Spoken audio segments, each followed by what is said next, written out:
It's a really fun story. We did a little bit of math on her net worth. She's estimated to be $1.3 billion, and that is, as you said, one of the richest self-made female billionaires in the country. And that's really impressive because Bloomberg previously did a story on Taylor Swift, which is a similar approach. By the way, she's also a good friend of Selena Gomez.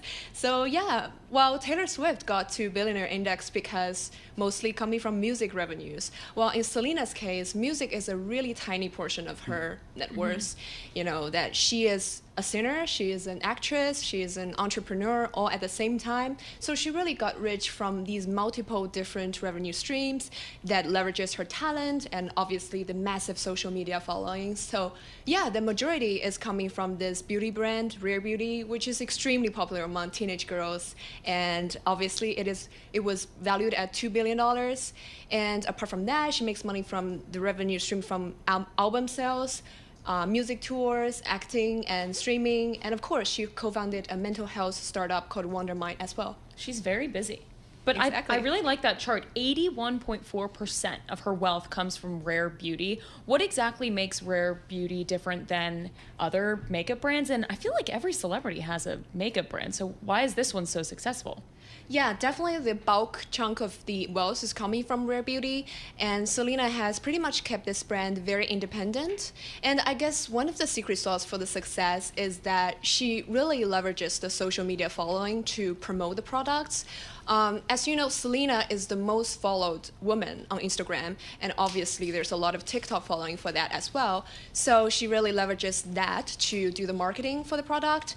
And apart from that, there is this charity element as well, because Selena has been quite open about her struggles with bipolar disorder, and she pledges to donate 1% of all the Rare Beauty revenues into a charity fund that supports the mental health education. And that kind of like charity-based philosophy really resonates with her followers, so that supports her business as well. These celebrity-backed businesses, as Emily was mentioning, there are a lot of celebrity-backed businesses. That's by no means a guarantee that there's going to be some huge exit here. As you pointed out in your story, there was some discussion that this could be sold at some point. It hasn't been. Yeah.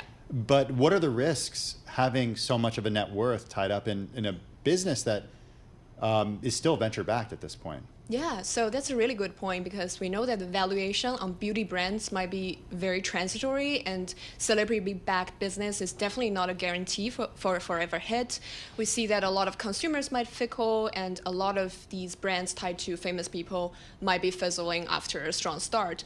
But in terms of Selena Gomez, I would say it's a very unique situation because she really managed to diversify her business into many other business streams that prepare her very well for later years, because you see we have seen this big transition over her career into something that is more authentic to her, that actually proves to be better investment decisions. And especially, you know, even though we haven't seen many music tours in the past few years, but we see she become more passionate about acting.